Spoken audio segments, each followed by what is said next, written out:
쩡쩡 살을 애는 듯한 엄동설한의 바람소리 사이로 꽁꽁 얼어붙은 냇가의 얼음을 내리치는 돌멩이 소리가 처량하게 메아리쳤다.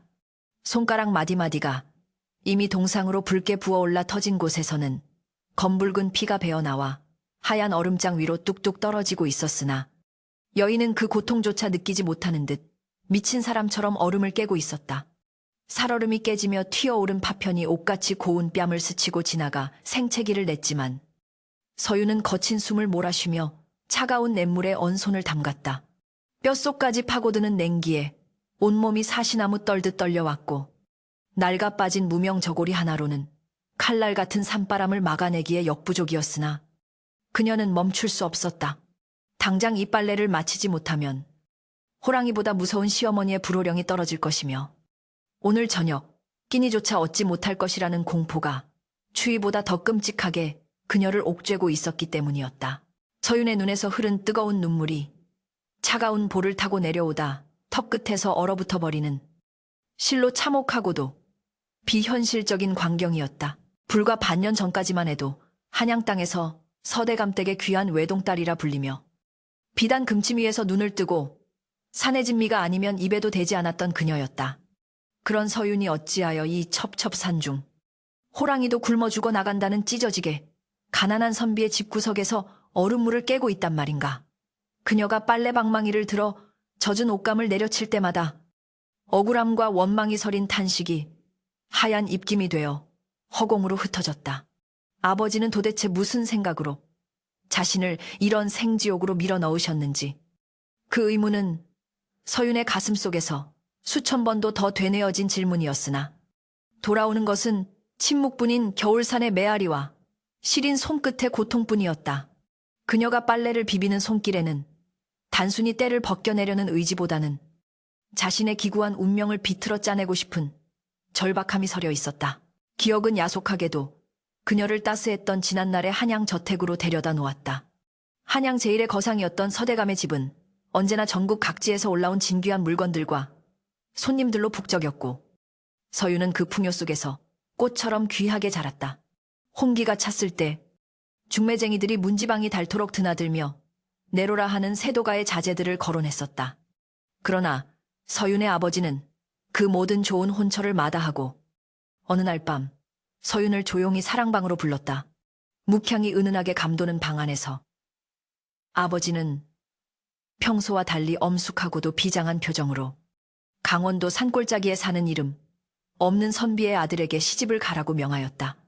유나, 눈에 보이는 화려함은 뜬구름과 같고 권세는 아침 이슬과 같은 법이다. 네가 진정으로 뿌리 깊은 나무가 되려면 그곳으로 가야 한다. 아버지의 그 알 수 없는 말씀은 당시 철없던 서윤에게는 청천벽력과도 같았고 미친 소리로밖에 들리지 않았었다.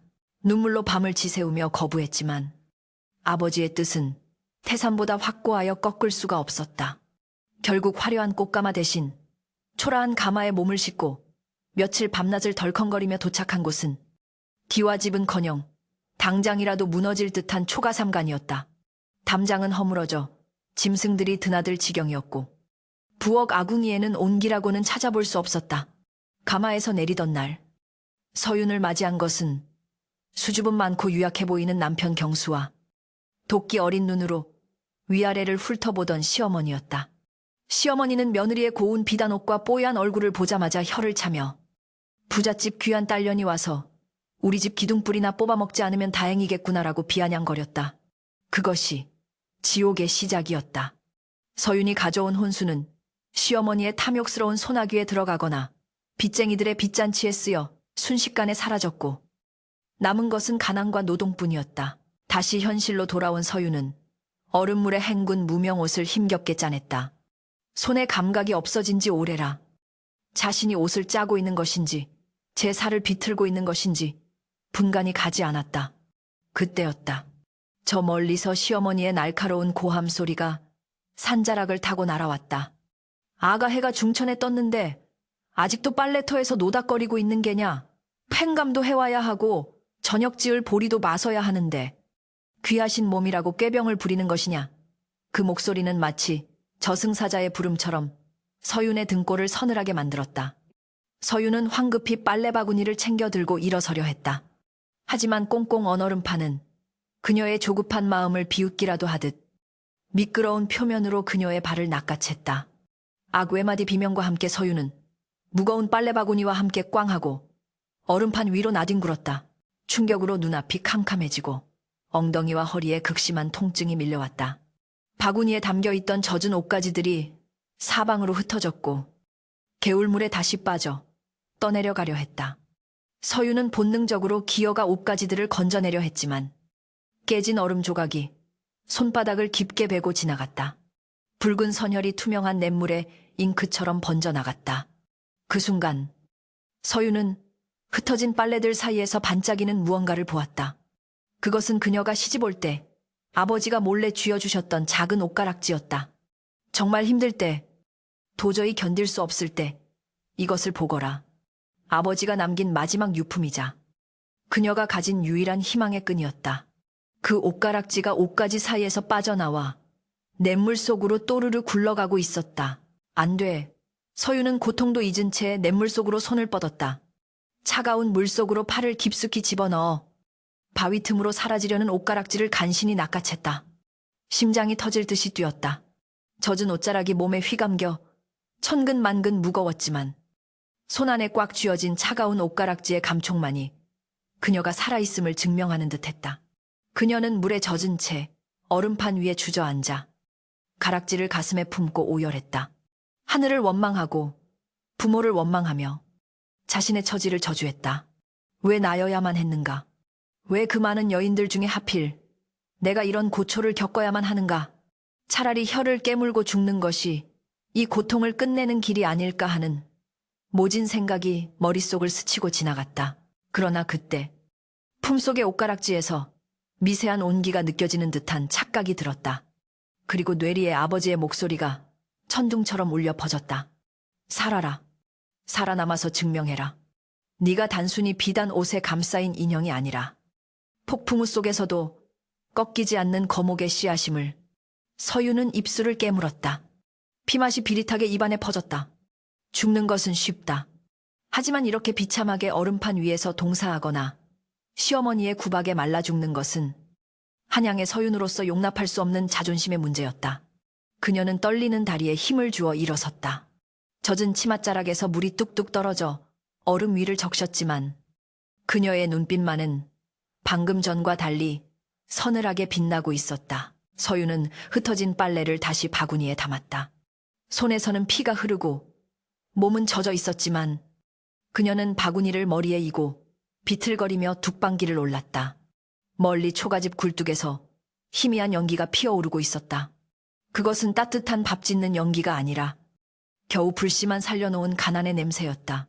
집에 들어서자마자 마당에 서 있던 시어머니가 도끼 눈을 뜨고 달려들었다. 이 뱀뱅이 같은 년이 빨래를 해오라니까 냇물에 목욕이라도 하고 온 게냐. 꼴이 이게 뭐냐. 시어머니의 앙칼진 목소리와 함께 매서운 손바닥이 서윤의 등짝을 후려쳤다. 예전 같았으면 놀라서 주저앉거나 눈물을 쏟았을 서윤이었지만 그녀는 뻣뻣하게 고개를 들고 시어머니를 응시했다. 그 눈빛에는 더 이상 나약한 소녀의 두려움이 아닌 생존을 위한 도끼가 서려 있었다. 어머니, 빨래 다 해왔습니다. 그리고 저녁 지을 보리도 냈겠습니다. 그러니 비키십시오. 서윤의 차분하고도 냉랭한 목소리에 시어머니는 순간 기가 질린 듯 흠칫 뒤로 물러섰다. 평소에는 개미 기어가는 목소리로 잘못했습니다만 연발하던 며느리가 아니었다. 서윤은 시어머니를 지나쳐 부엌으로 향했다. 부엌 한 구석, 쭈그리고 앉아 책을 읽고 있던 남편 경수가 놀란 토끼 눈을 하고 그녀를 바라보았다. 그의 눈에는 아내에 대한 미안함과 자신의 무능력함에 대한 자괴감이 가득했다. 서윤은 그런 남편을 잠시 바라보다가 말없이 젖은 옷을 벗어던지고 헌 옷으로 갈아입었다. 그리고 거친 보리자루를 손에 쥐었다. 이제부터가 진짜 시작이었다. 이 지독한 가난과 멸시의 굴레 속에서 그녀는 반드시 살아남아 아버지가 숨겨둔 그 깊은 뜻을, 그리고 자신의 잃어버린 존엄을 되찾아야만 했다. 부엌 바닥의 냉기보다 더 차가운 결의가 서윤의 가슴 속에서 불타오르고 있었다. 새벽녘의 푸르스름한 어둠이 채 걷히기도 전 닭 울음소리가 산골짜기의 정적을 깨뜨리자 서유는 무거운 눈꺼풀을 억지로 들어 올렸다.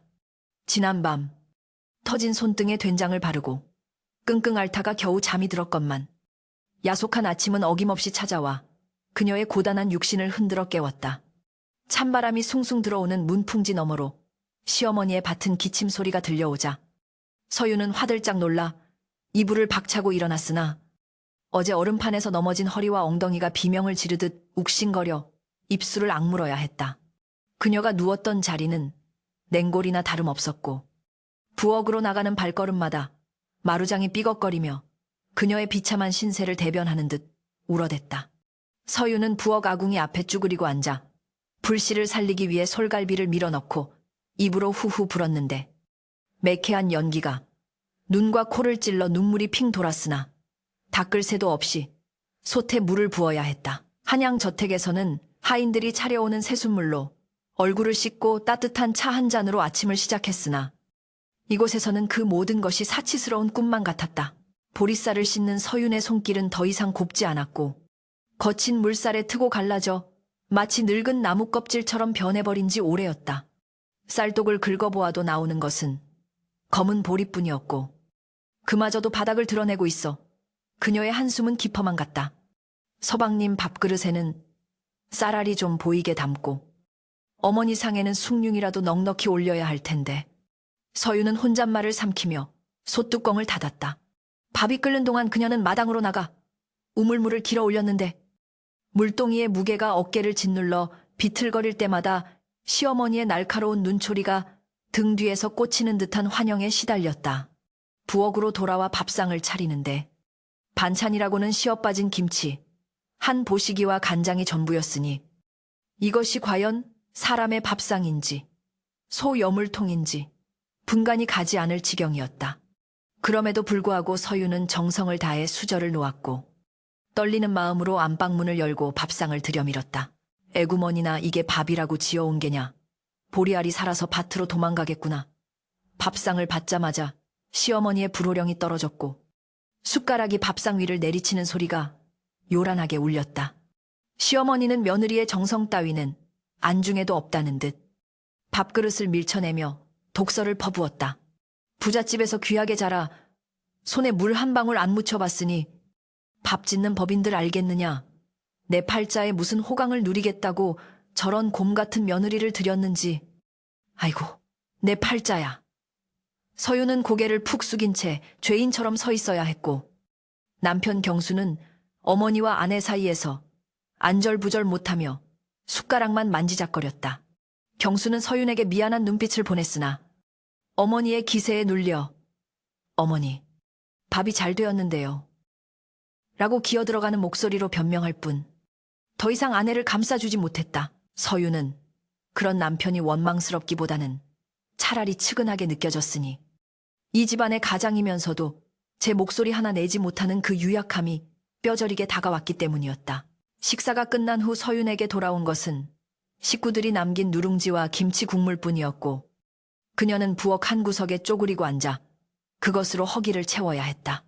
목구멍으로 넘어가는 거친 보리밥알이 모래알처럼 까끌까끌하여 삼키기 힘들었으나 살기 위해서는 먹어야만 했다. 그때였다.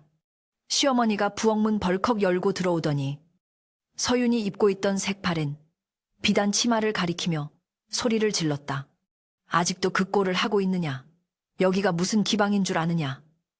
일할 생각은 안 하고 그따위 비단 옷이나 걸치고 폼을 잡고 있으니 동네 사람들이 나를 뭐라 하겠느냐.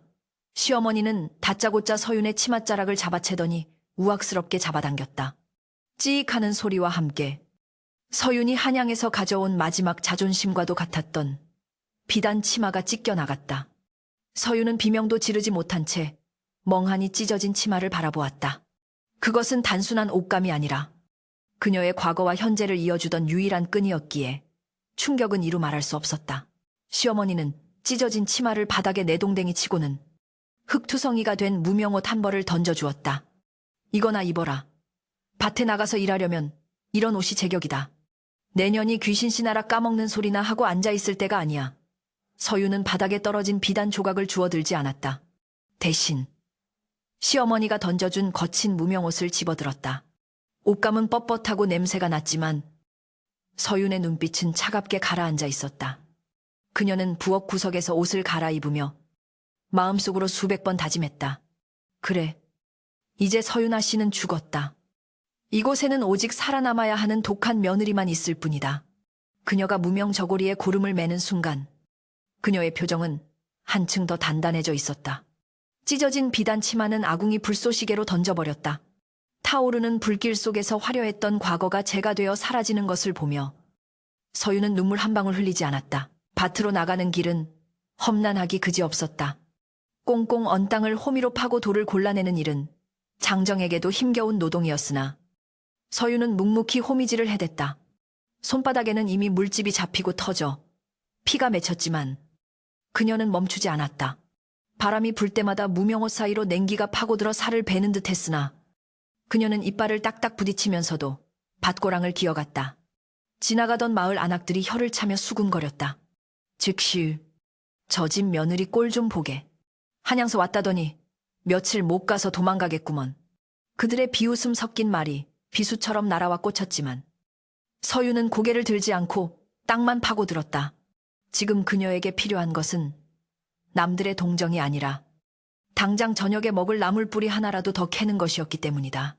흙 속에 파묻힌 냉이 뿌리를 찾아낼 때마다 그녀는 작은 희열을 느꼈다. 그것은 생존의 증거이자 자신의 노력으로 얻어낸 첫 번째 수확물이었다. 해가 뉘엿뉘엿 저물어갈 무렵 남편 경수가 쭈뼛거리며 밭으로 나왔다. 그는 손에 낡은 책 한 권을 쥐고 있었지만 아내의 고생을 차마 지켜볼 수 없어 나온 눈치였다. 부인, 그만하고 들어가십시다. 이러다 병나겠소. 경수는 서윤의 손에서 호미를 빼앗으려 했다. 그의 손은 하얗고 부드러워 흙투성이가 된 서윤의 손과 극명한 대조를 이루었다. 서윤은 잠시 남편의 얼굴을 바라보았다. 맑은 눈망울과 선비다운 기품이 서려 있었지만 생활력이라고는 눈꼽만큼도 없는 남자. 그러나 서윤은 그 순간 깨달았다. 이 남자가 농사일을 하게 해서는 안 된다는 것을. 서방님, 이리 주십시오. 이건 제가 할 일입니다. 서윤은 단호하게 호미를 다시 쥐었다. 서방님은 글을 읽으셔야 합니다. 과거에 급제하여 저 높은 곳으로 올라가셔야지요. 밭일은 제가 알아서 하겠습니다. 경수는 아내의 단호한 태도에 놀란 듯 멍하니 서 있다가 이내 눈시울을 붉혔다. 미안하오. 정말 미안하오. 내 무능함이 부인을 이리 고생시키는구려. 남편의 떨리는 목소리에 진심이 담겨 있음을 느낀 서유는 잠시 일손을 멈추고 그의 옷깃을 여며주었다. 미안해하실 것 없습니다. 이것이 제 운명이라면 받아들이겠습니다. 대신 반드시 약조해 주십시오. 훗날 반드시 뜻을 이루시겠다고요. 두 사람 사이에는 차가운 겨울바람 대신 뜨거운 약속의 기운이 감돌았다. 경수는 고개를 끄덕이며 아내의 손을 꼭 잡았다. 그 순간만큼은 시어머니의 구박도 가난의 고통도 잠시 잊혀지는 듯했다. 하지만 그 평화도 잠시 멀리서 시어머니의 고함 소리가 다시 들려왔다. 경수야, 거기서 뭐 하느냐? 귀한 서방님이 천한 것들 틈에서 흙장난을 하다니. 그날 밤 서유는 채불 속에서 남편의 등 뒤에 누워 천장을 바라보았다. 창호지 문틈으로 달빛이 스며들어 방 안을 희미하게 비추었다. 옆에서 들리는 남편의 고른 숨소리를 들으며 서유는 낮에 있었던 일들을 되새겼다. 찢어진 비단 치마, 손에 박힌 굳은 살, 그리고 남편의 눈물. 그녀는 이제 더 이상 한양의 규수, 서윤이 아니었다. 그녀는 이 척박한 땅에 뿌리를 내려야만 하는 끈질긴 잡초가 되어야 했다. 아버지가 왜 자신을 이곳으로 보냈는지 아직 온전히 이해할 수는 없었지만 한 가지는 분명했다. 아버지는 딸이 온실 속의 화초로 시들어버리기를 원치 않으셨다는 것이다. 서유는 어둠 속에서 주먹을 꽉 쥐었다. 손바닥에 상처가 욱신거렸지만 그 통증이 오히려 정신을 맑게 깨웠다. 다음 날부터 서윤의 태도는 완전히 달라졌다. 시어머니가 잔소리를 퍼부어도 예전처럼 주눅 들지 않고 어머니 말씀이 100번 지당하십니다라며 능청스럽게 넘겼다. 밥상이 초라하다고 타박하면 다음 장날에는 산에서 캔 약초를 팔아 고등어라도 한 손 사오겠습니다 라고 씩씩하게 대답했다. 밭일도 요령이 생겨 마을 안악들이 하는 양을 곁눈질로 배우며 따라잡기 시작했다. 그녀는 자신의 고운 손이 망가지는 것을 두려워하지 않았고 오히려 흙물이 든 손톱을 훈장처럼 여겼다. 그리고 밤이 되면 피곤한 몸을 이끌고 챗바느질감을 구해와 등잔불 아래서 한 땀 한 땀 바느질을 했다. 기름값이 아까워 달빛에 의지해 바늘귀를 꿰면서도 그녀는 엽전 한 뼘이라도 더 모으기 위해 눈을 비볐다. 그 돈은 자신을 위한 것이 아니라 남편의 책과 종이를 사기 위한 것이었다. 그러나 시련은 산 넘어 산이라고 했던가. 어느 날 마을의 지주인 박찬봉네 하인들이 들이닥쳐 마당을 쑥대밭으로 만들었다. 빌려간 쌀을 갚지 못했으니 이 집 세간살이라도 가져가야겠소. 하인들은 부엌으로 들어가 솥단지를 떼어내려 했고 시어머니는 마당에 주저앉아 아이고 사람 살려라며 통곡했다. 경수는 어쩔 줄 몰라 하며 그들을 말리려 했지만 힘센 하인들에게 밀쳐져 나동그라졌다. 그 아수라장 속에서 서윤이 부엌 칼을 들고 뛰쳐나왔다. 그녀의 눈에서는 서슬퍼런 살기가 뿜어져 나오고 있었다. 누구든지 이 집 물건에 손만 대봐라. 내 이 칼로 내 손목을 긋고 너희들을 관아에 고발할 것이다. 서윤의 기백에 눌린 하인들이 주춤거렸다. 평소 얌전하던 며느리의 표변한 모습에 시어머니조차 울음을 그치고 입을 딱 벌렸다. 서윤은 박찬봉의 하인 우두머리를 노려보며 또박또박 말을 이었다. 우리가 쌀을 빌린 것은 사실이나 아직 약조한 기한이 보름이나 남았소. 그런데 어찌하여 벌써 행패를 부리는 게요. 법도도 모르고 날뛰는 것이 박찬봉 댁의 가풍이요. 서윤의 논리 정연한 호통에 우두머리는 할 말을 잃었다. 가난하고 힘없는 선비 집안이라 얕잡아보고 미리 뺏으러 온 것이었으나 예상치 못한 며느리의 저항에 부딪힌 것이었다. 줬소. 보름 뒤에 다시 오겠소. 그때까지 갚지 못하면 그땐 집문서라도 내놓아야 할 거요. 하인들이 으름장을 놓고 돌아가자 서윤은 그제야 손에서 칼을 놓으며 다리에 힘이 풀려 주저앉았다. 시어머니는 멍하니 서윤을 바라보다가 슬그머니 다가와 며느리의 등을 툭 쳤다. 제법이구나. 앙칼진 것이 보통이 아니야. 그것은 칭찬인지 욕인지 모를 말이었지만 서윤은 처음으로 시어머니의 눈빛에서 경멸이 아닌 일말의 안도감을 읽을 수 있었다. 하지만 이것은 시작에 불과했다. 보름 안에 쌀 한 가마니 값을 마련하지 못하면 정말로 길바닥에 나앉게 될 위기였다. 서윤의 머릿속이 빠르게 회전하기 시작했다. 아버지 어깨너머로 배웠던 상술, 엽전을 굴리는 그 비상한 재주를 이제는 써먹어야 할 때가 온 것이다. 약속한 보름이라는 시간은 야속하게도 화살처럼 빠르게 지나갔다. 빚쟁이들이 들이닥칠 날이 코앞으로 다가오자 집안의 공기는 숨이 막힐 듯 무거워졌다. 시어머니는 공포에 질려 방구석에 누워 앓는 소리만 내뱉었고 남편 경수는 자신의 무력함에 괴로워하며 밤마다 마당을 서성였다. 그러나 서윤은 절망 대신 차가운 이성으로 상황을 직시하고 있었다. 쌀독은 비었고 돈 나올 구멍은 없었다. 하지만 그녀의 머릿속에는 어린 시절 아버지의 어깨너머로 배웠던 장사치들의 셈법이 맹렬하게 돌아가고 있었다. 위기는 곧 기회다. 남들이 보지 못하는 것을 보아야 살아남는다. 아버지의 목소리가 환청처럼 들려왔다. 서윤은 무작정 밭으로 나가는 대신 며칠 동안 마을 뒷산과 장터 주변을 배회하며 사람들의 흐름과 물건의 시세를 관찰했다.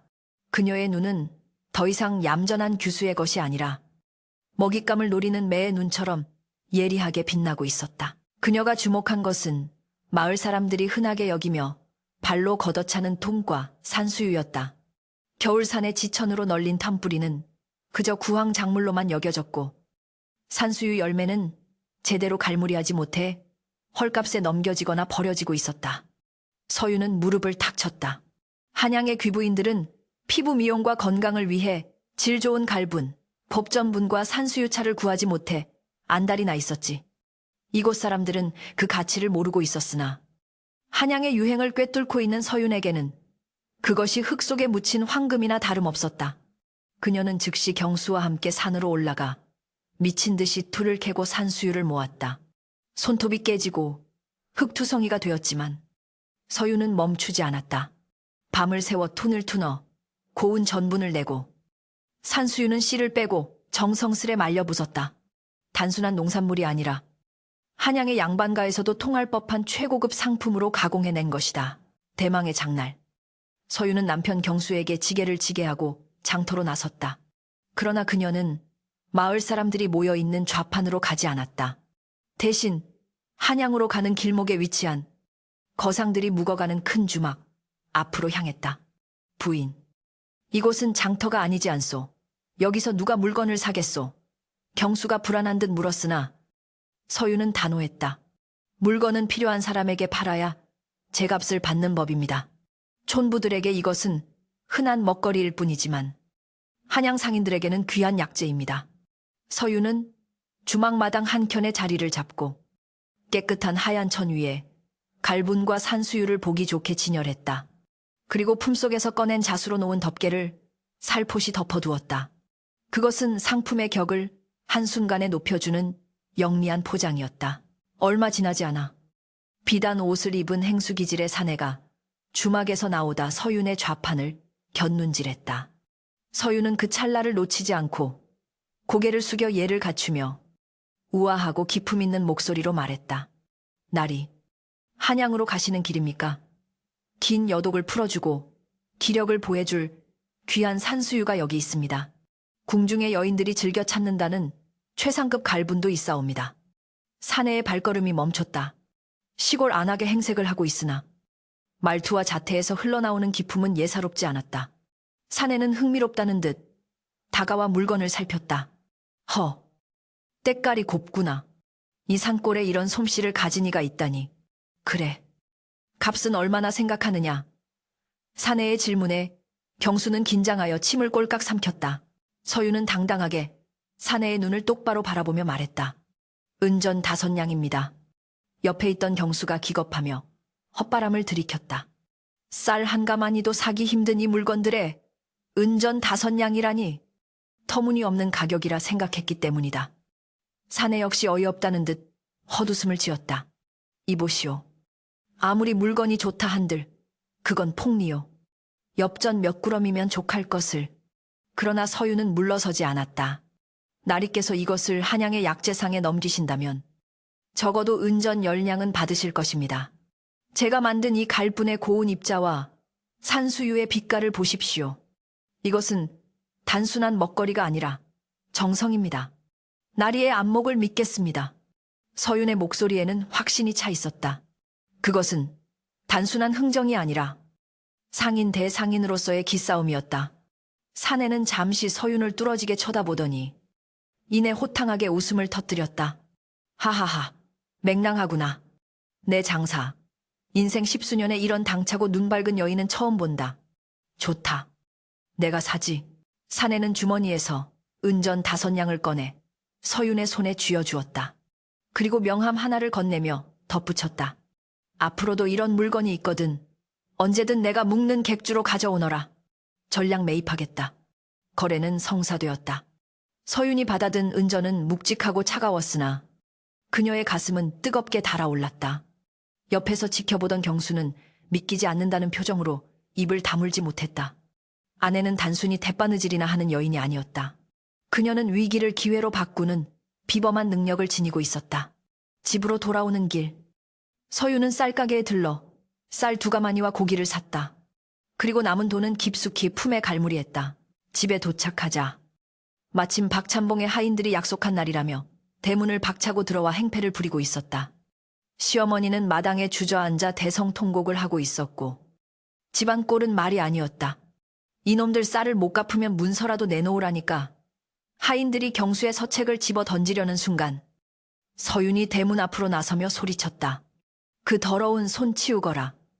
서윤의 일갈에 모두의 시선이 집중되었다. 그녀는 지게에서 쌀가마니를 쿵 하고 내려놓으며 하인들의 발치에 은전 1냥을 던졌다.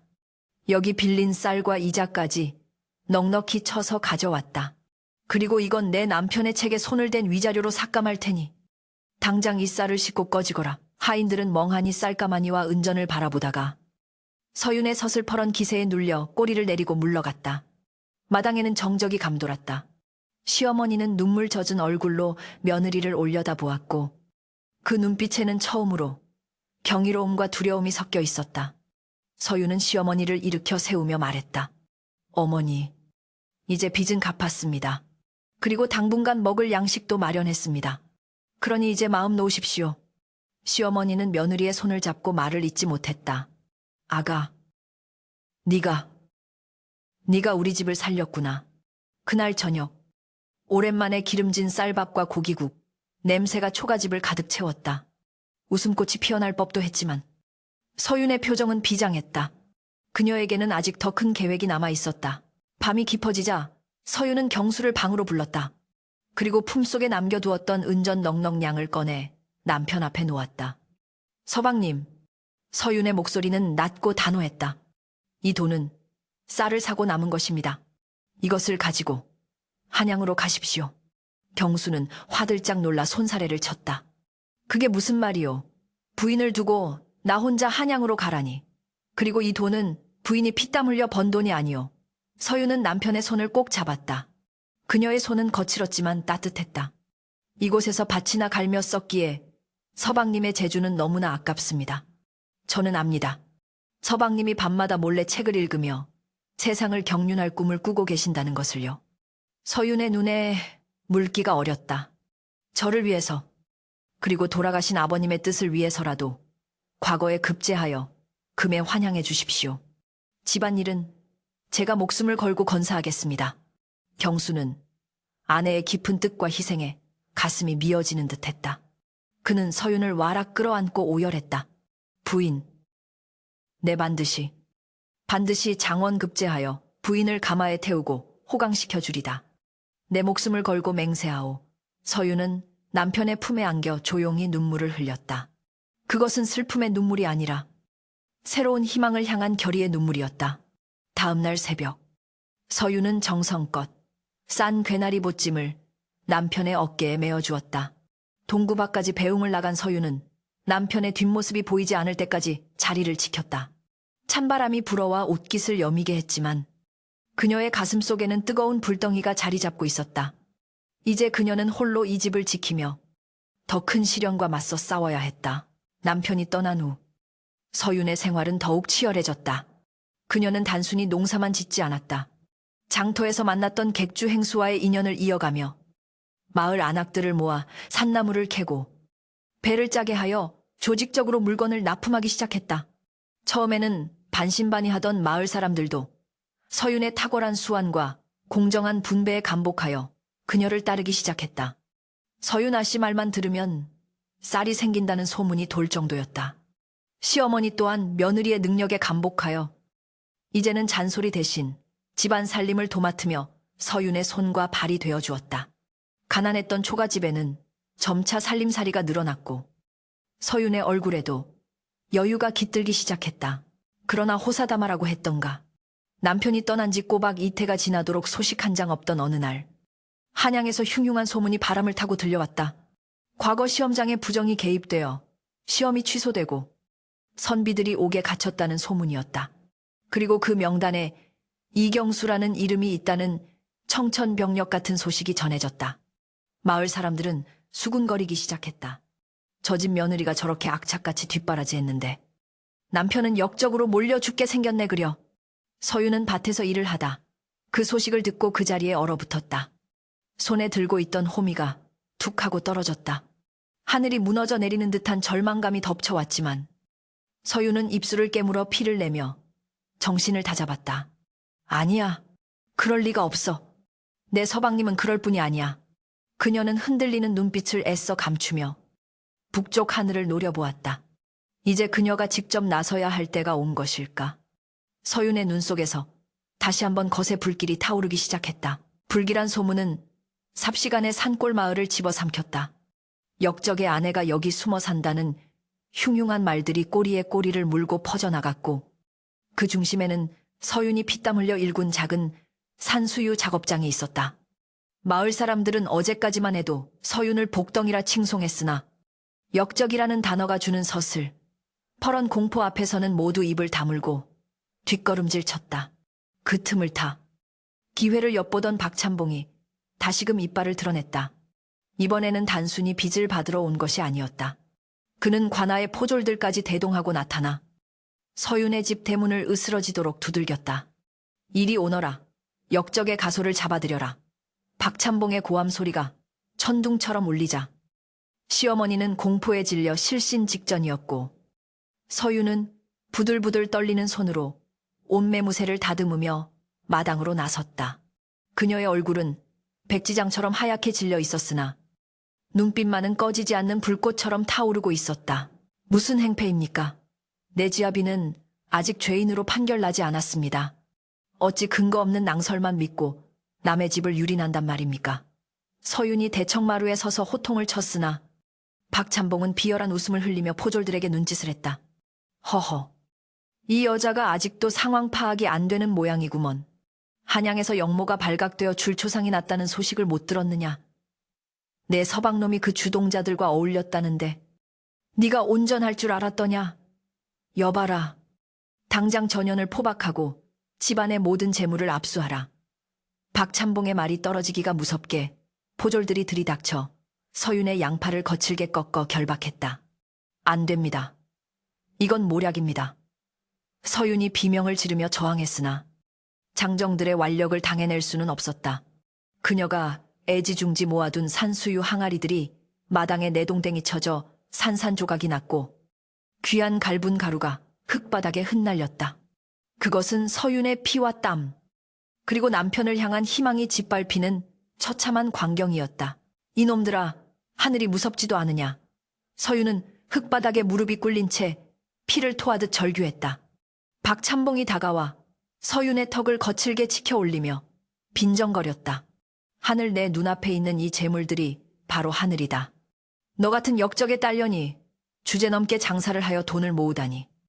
애초부터 괘씸했어. 이제 이 집과 밭, 그리고 네가 모은 은전까지 모두 관아에 귀속될 것이다. 물론 내가 관리한다는 명목하에 말이지. 박찬봉의 탐욕스러운 눈빛이 서윤을 훑고 지나갔다. 그때였다. 저 멀리 마을 입구에서부터 뽀얀 먼지바람과 함께 땅이 울리는 소리가 들려오기 시작했다. 처음에는 미약했으나 점차 천둥소리처럼 커지더니 곧이어 징과 꽹과리 소리가 산천을 뒤흔들었다. 물러거라. 신임 현감 행차시다. 우렁찬 외침이 메아리치자 난장판이 되었던 마당에 순간 정적이 흘렀다. 박찬봉과 포졸들은 어리둥절한 표정으로 대문 쪽을 바라보았다. 현감 새로 부임하는 사또가 온다는 기별은 없었는데 박찬봉이 고개를 갸웃거리는 사이 화려한 깃발을 앞세운 관군의 행렬이 서윤의 집 마당으로 들이닥쳤다. 그 위용이 어찌나 대단한지 마을 사람들은 혼비백산하여 땅바닥에 머리를 조아렸다. 그리고 그 행렬의 중심, 4명의 가막군이 맨사인교에서 한 사내가 천천히 내려왔다. 짙은 남색 관복에 흉배를 달고 머리에는 어사와 임금님이 하사한 종이꼴을 꽂은 사내. 그의 얼굴을 확인한 순간 서윤의 심장이 멎는 듯했다. 그는 다름 아닌 남편, 경수였다. 하지만 예전의 유약하고 주눅든 모습은 온데간데 없고 서리빨 같은 위엄과 기품이 전신에서 뿜어져 나오고 있었다. 서방님. 서윤이 믿기지 않는다는 듯 입술을 달싹이자 경수의 시선이 포박당한 아내에게 꽂혔다. 그의 눈동자가 걷잡을 수 없는 분노로 이글거렸다. 이 무도한 놈들이 감히 누구 몸에 손을 대는 것이냐. 경수의 호령이 마당을 쩌렁쩌렁 울렸다. 박찬봉은 사색이 되어 뒷걸음질 치다 엉덩방아를 뱉었다. 아니. 그게 저 여자는 역적의 아내라. 박찬봉이 더듬거리며 변명하려 했으나 경수는 단칼에 말을 잘랐다. 역적? 누가 역적이란 말이냐? 나는 이번 과거에서 장원 급제하고 전하의 특명으로 이 고을의 부정을 척결하러 내려온 신임 현감 이경수다. 그 말은 마치 마른 하늘의 날벼락처럼 박찬봉의 정수리에 꽂혔다. 포졸들은 혼비백산하여 서윤을 풀어주고 바닥에 넙죽 엎드렸다. 죽을 죄를 지었습니다. 사또나리, 경수는 성큼성큼 다가가 아내를 일으켜 세웠다.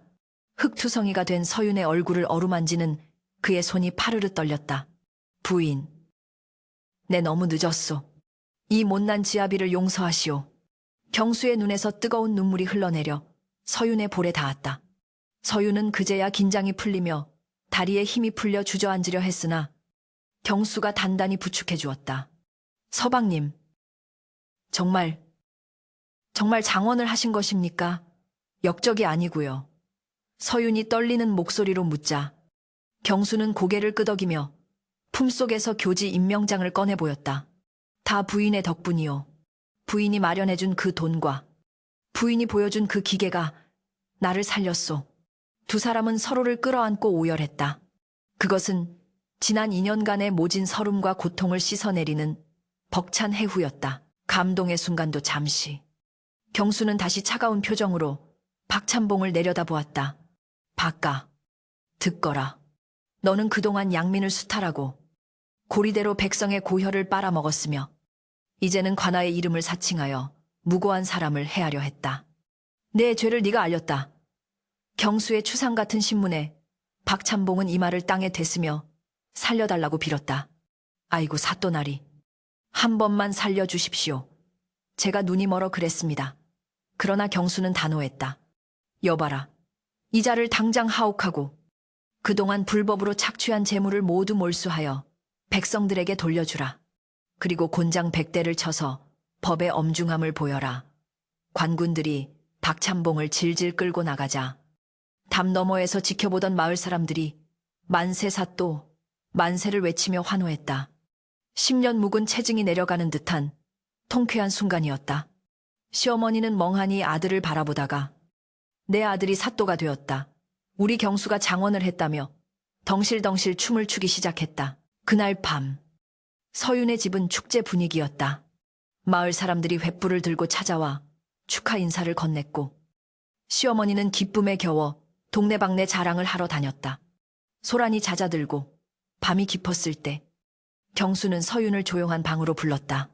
그리고 품속에서 낡은 서찰 한 통을 꺼내 서윤에게 건넸다. 서윤은 의아한 표정으로 서찰을 받아들었다.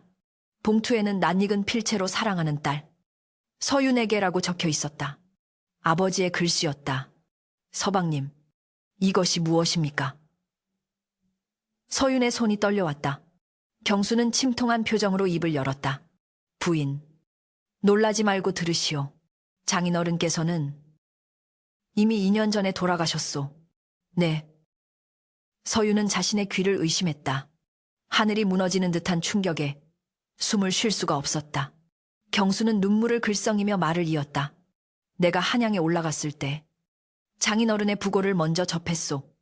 사실 장인어른께서는 당시 조정의 간신들에게 모함을 받아 역적으로 몰릴 위기에 처해 계셨소. 당신의 가문이 멸문지화를 당할 것을 미리 아시고 외동딸인 부인만이라도 살리기 위해 일부러 나와 혼인을 시켜 이 산골로 피신시킨 것이오. 서윤은 멍하니 입을 벌린 채 아무 말도 할 수가 없었다.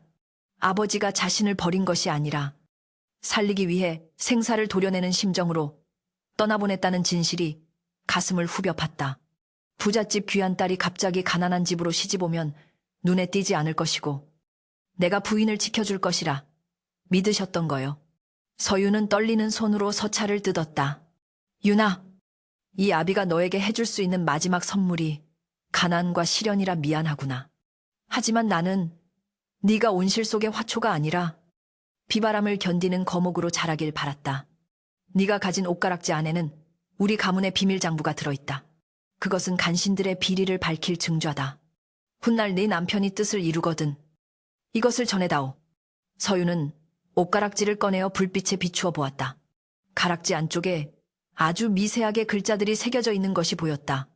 그것은 아버지가 목숨을 걸고 지켜낸 정의의 증거였다. 서윤은 옷가락지를 가슴에 품고 소리 없이 오열했다. 아버지의 차가운 냉대 뒤에 숨겨져 있던 뜨거운 사랑과 희생이 파도처럼 밀려와 그녀를 적셨다. 내가 이번에 장원을 할 수 있었던 것도 실은 장인어른의 덕분이오. 경수가 서윤의 어깨를 감싸며 말했다. 과거 시험 답안지에 장인어른의 억울함과 간신들의 전횡을 고발하는 글을 썼소. 전하께서 그 글을 읽으시고 크게 감동하시어 나를 장원으로 뽑으시고 장인어른의 누명을 벗겨주셨소. 이제 장인어른은 역적이 아니라 충신으로 역사에 기록될 것이요. 경수의 말에 서유는 바닥에 엎드려 통곡했다. 2년 동안 가슴속에 응어리졌던 원망과 슬픔, 그리고 그리움이 한꺼번에 터져 나왔다. 아버지는 돌아가셨지만 그의 뜻은 딸과 사위를 통해 찬란하게 부활한 것이다. 창밖에는 눈이 내리고 있었다. 서윤이 처음 이곳에 올 때처럼 차가운 눈이었지만 지금 그녀가 느끼는 것은 뼛속까지 스며드는 따스한 위로였다. 다음 날 경수와 서윤은 아버지의 묘소를 찾아가기 위해 채비를 했다. 서윤은 2년 전 찢어버렸던 비단 치마 대신 자신이 직접 지은 다나한 무명 옷을 입었다. 그리고 머리에는 남편이 선물한 옥비녀를 꽂았다. 마당에 나서자 시어머니가 따뜻한 밥을 지어내왔다. 아가, 먼 길 가는데 든든히 먹고 가거라. 그동안 내가 미안했다. 정말 고맙다. 시어머니의 투박하지만 진심 어린 사과에 서유는 옅은 미소를 지었다. 아닙니다. 어머니 덕분에 제가 강해질 수 있었습니다. 서유는 시어머니의 손을 한번 꼭 잡아주고 가마에 올랐다. 가마꾼들이 가마를 들어 올리자 서유는 창문 너머로 멀어지는 초가집을 바라보았다. 그곳은 지옥이 아니라 그녀를 다시 태어나게 한 수련장이었으며 아버지의 사랑이 깃든 성소였다. 행렬이 마을 어귀를 벗어날 때 서유는 옷가락질을 다시 한번 만지작거렸다. 차가운 옥의 감촉이 이제는 아버지의 손길처럼 따뜻하게 느껴졌다. 그녀의 눈앞에 펼쳐진 설원 위로 겨울을 이겨내고 피어난 붉은 동백꽃 한 송이가 눈부시게 빛나고 있었다. 그것은 마치 고통 속에서 피어난 서윤 자신의 모습과도 같았다. 이제 그녀는 한양으로 돌아가지만 예전에 철없던 서윤이 아니었다. 시련을 딛고 일어선 강인한 여인, 그리고 세상을 바꿀 지혜를 가진 진정한 안주인으로서의 발걸음을 내디딘 것이다. 세월은 유수와 같아 어느덧 10년이라는 시간이 훌쩍 흘렀다. 한양, 북촌, 으리으리한 기와집들이 즐비한 곳에서도 가장 기품 있고 아름답기로 소문난 이 대감댁의 아침은 분주하면서도 정갈하게 시작되었다. 이 집의 안주인인 정경 부인 서유는 이른 새벽부터 일어나 하인들을 지휘하고 있었다. 오늘 빈민 구제소에 보낼 쌀은 묵은 쌀이 아니라 앱쌀로 준비하거라. 그리고 지난번 부탁받은 약재는 꼼꼼히 포장해서 의원에게 보내도록 해라. 서윤의 목소리는 부드러웠으나 거역할 수 없는 위엄이 서려 있었고 하인들은 그녀의 영민함과 덕망에 고개를 숙이며 일사불란하게 움직였다. 그녀가 입은 옷은 화려한 금박이 박힌 비단 당해였으나 그 옷을 입은 서윤의 태도는 사치스러움보다는 단아함과 검소함이 배어 있었다. 그녀의 손은 다시 고와졌지만 손끝에 남아있는 미세한 굳은 살의 흔적은 그녀가 지나온 치열했던 삶의 훈장처럼 남아있었다. 서윤은 집안일을 대강 마무리하고 안채 깊숙한 곳으로 발걸음을 옮겼다. 그곳에는 이제 백발이 성성하고 거동조차 불편해진 시어머니가 누워 있었다. 10년 전 서슬퍼런 눈빛으로 며느리를 잡아먹을 듯 노려보던 그 기세등등하던 모습은 온데간데 없고 이제는 며느리의 손길 없이는 물 한 모금 마시기 힘든 노인이 되어 있었다. 서유는 익숙한 솜씨로 시어머니를 일으켜 앉히고 직접 끓인 잣죽을 숟가락으로 떠서 입에 넣어주었다. 어머니, 죽이 따뜻할 때 드세요. 기력을 회복하셔야지요. 시어머니는 떨리는 입술로 죽을 받아 먹으며 흐릿한 눈으로 며느리를 올려다보았다. 아가, 고맙다. 정말 고맙다. 내가 전생에 무슨 복을 지어 너 같은 며느리를 얻었는지. 시어머니의 눈가에 눈물이 맺혔다. 과거 자신이 저질렀던 모진 구박과 서름이 떠오를 때마다 시어머니는 죄책감에 고개를 들지 못했다. 서유는 미소 지으며 시어머니의 손을 잡았다. 그 손은 늙고 거칠었지만 이제는 미움 대신 연민과 정이 흐르고 있었다. 그런 말씀 마세요. 어머니, 그때 어머니가 독하게 가르쳐주지 않으셨다면 저는 여전히 철없는 부잣집 딸로 남았을 것입니다. 어머니 덕분에 제가 이 집안을 지킬 수 있는 힘을 길렀습니다. 서윤의 말은 빈말이 아니었다. 강원도 산골짜기에서의 그 혹독했던 시집살이는 서윤을 강철처럼 단련시켰고 세상의 비바람에도 흔들리지 않는 뿌리 깊은 나무로 성장시켰다. 시어머니는 며느리의 진심 어린 위로에 소리 죽여 울었고 서유는 조용히 노인의 등을 토닥였다. 방 안에는 따스한 햇살이 비쳐 들어와 두 여인의 화해와 용서를 축복하는 듯했다. 오후가 되자 조정에서의 업무를 마치고 퇴청한 남편 경수가 돌아왔다. 그는 이제 임금의 두터운 신임을 받는 이조판서의 자리에 올라 있었지만 집으로 들어서는 그의 표정은 관복의 무게를 내려놓은 듯 한결 편안해 보였다. 부인, 다녀왔소. 경수는 하인들의 영접을 물리치고 곧장 서윤이 있는 곳으로 왔다. 서윤은 남편의 관복을 받아주며 따뜻한 차를 내왔다. 두 사람은 사랑방에 마주 앉아 차 향기를 음미했다. 오늘 전하께서 경연 중에 자네의 상소문을 칭찬하시더군. 백성들의 곤궁함을 해결하기 위한 대책이 아주 시의적절했다고 말이오. 경수의 말에 서윤은 겸손하게 웃었다. 그것은 대감께서 평소 백성을 사랑하는 마음이 깊으시기에 나온 지혜이지요. 저는 그저 거들었을 뿐입니다. 사실 경수가 올린 그 상소문의 핵심 아이디어는 서윤의 경험에서 나온 것이었다. 산수유와 ክት을 가공하여 상품화하고 유통구조를 개선하여 농민들의 소득을 올리는 방안. 그것은 서윤이 직접 몸으로 부딪히며 터득한 생생한 경제 논리였다. 경수는 아내의 손을 꼭 잡았다. 아니오. 부인이 아니었다면 나는 여전히 책상 물림 선비에 불과했을 것이오. 내 관복의 절반, 아니 전부는 부인의 피와 땀으로 지어진 것이오. 경수의 눈빛에는 변치 않는 사랑과 존경이 담겨 있었다. 두 사람은 말없이 서로를 바라보았다. 화려한 한양의 저택에 앉아 있었지만 그들의 마음은 언제나 서로를 의지하며 보리밥을 나누어 먹던 그 시절의 애틋함으로 연결되어 있었다. 며칠 뒤 서윤과 경수는 휴가를 내어 오랜만에 강원도 산골 마을을 찾았다. 10년 전 눈물을 흘리며 떠났던 그곳이었다. 가마가 덜컹거리며 험한 산길을 오를 때 서윤은 창문 너머로 스쳐 지나가는 풍경 하나하나를 눈에 담았다. 예전에는 짐승이 나올까 무서웠던 숲길이 이제는 정겹게 느껴졌고 살을 애는 듯했던 산바람도 시원하게 다가왔다. 마침내 도착한 그들의 옛집. 초가 삼가는 서윤의 지시로 깨끗하게 보수되어 별장처럼 관리되고 있었다. 마을 사람들은 이 판서 대감이 온다는 소식에 입구까지 마중 나와 환호했다. 아이고, 이게 누구신가? 서윤아 씨 아니신가? 아니, 이제는 정경부인 마님이지. 옛날 서윤과 함께 나무를 캐던 안악들이 반가움에 어쩔 줄 몰라 하며 달려왔다. 서윤은 가마에서 내려 마을 사람들의 손을 일일이 잡아주었다. 그녀는 가져온 비단과 쌀, 고기를 마을 사람들에게 골고루 나눠주었다. 여러분 덕분에 저희 부부가 이렇게 무탈하게 지낼 수 있었습니다. 그 시절의 정을 잊지 않고 있습니다. 서윤의 진심 어린 인사에 마을 사람들은 눈시울을 붉혔다. 박참봉이 쫓겨난 이후 마을은 서윤이 전수한 농법과 상술 덕분에 제법 살기 좋은 곳으로 변해 있었다. 서윤은 자신의 고통이 헛되지 않았음을, 자신이 뿌린 씨앗이 이 척박한 땅에서 풍성한 열매를 맺었음을 확인하며 가슴 벅찬 보람을 느꼈다. 짐을 푼 뒤 서윤은 홀로 냇가로 나갔다. 10년 전 겨울 피 묻은 손으로 얼음을 깨며 빨래를 했던 그 냇가였다.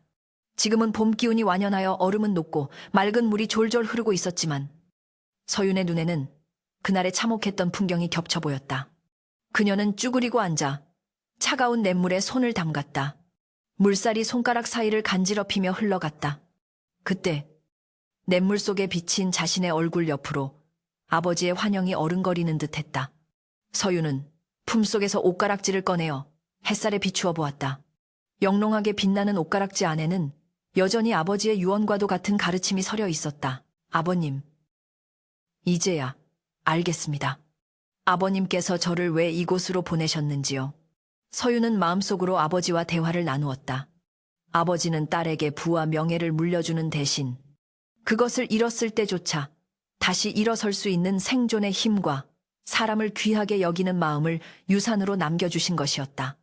만약 서윤이 한양의 비단 이불 속에서만 살았다면 그녀는 폭풍우가 몰아칠 때 가장 먼저 꺾이는 연약한 꽃이 되었을 것이다. 하지만 거친 산골의 바람과 차가운 얼음물은 그녀를 그 무엇보다 단단한 옥류부로 다듬어 놓았다. 이제 그녀는 자신이 가진 부를 지키기 위해 전전긍긍하는 것이 아니라 그 부를 이용하여 세상을 이롭게 하는 법을 아는 진정한 거상이자 정치가의 아내가 된 것이었다. 그때 뒤에서 인기척이 느껴졌다. 경수가 다가와 조용히 서윤의 어깨에 겉옷을 덮어주었다. 무슨 생각을 그리 골똘히 하시오? 경수의 물음에 서윤은 미소를 지으며 일어섰다. 그저 감사하고 있었습니다. 이 흐르는 물에게도, 저 불어오는 바람에게도, 그리고 저를 끝까지 믿어주신 서방님께도요. 경수는 서윤을 마주보며 부드럽게 말했다. 매화는 추위의 고통을 겪어야만 맑은 향기를 뿜는다고 하였소. 메이성한 부마샹.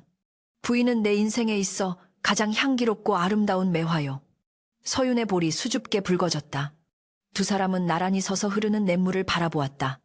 냇물은 바위에 부딪히고 굽이치면서도 멈추지 않고 흘러 결국에는 넓은 강으로 바다로 나아갈 것이다. 그들의 인생 또한 그러했듯이 그날 밤 부부는 초가집 잿마루에 앉아 밤하늘의 별을 바라보았다. 쏟아질 듯 반짝이는 별들 아래서 풀벌레 소리가 정겹게 울려 퍼졌다. 화려한 연회도 시끄러운 음악도 없었지만 그 어떤 순간보다 평화롭고 충만한 시간이었다. 서윤은 경수의 어깨에 머리를 기대며 나지막이 말했다. 서방님, 훗날 우리가 관직에서 물러나면 다시 이곳으로 와서 살까요? 텃밭도 가꾸고 아이들에게 글도 가르치면서요. 경수는 서윤의 어깨를 감싸 안으며 고개를 끄덕였다. 그럽시다. 그때는 내가 부인을 위해 직접 물을 헹고 장작을 패겠소. 부인은 그저 꽃구경이나 하며 편히 쉬시오. 두 사람의 웃음소리가 밤공기 속으로 은은하게 퍼져나갔다. 소설은 끝을 맺지만 그들의 이야기는 끝나지 않을 것이다. 서윤이 겪었던 고난은 전설이 되어 마을 사람들의 입에서 입으로 전해질 것이고 그녀가 보여준 지혜와 덕행은 후세의 길이 남을 귀감이 될 것이다. 어둠이 깊을수록 별은 더욱 빛나는 법. 가혹한 운명에 맞서 스스로 빛을 낸 여인. 서윤의 삶은 마치 겨울 눈 속에서도 굴하지 않고 피어나는 한 송이 붉은 동백꽃처럼 영원히 시들지 않는 아름다움으로 기억될 것이다. 달빛이 초가 지붕을 은은하게 비추고 서윤의 옷가락지는 그녀의 손가락에서 세상을 다 품은 듯 고요하게 빛나고 있었다.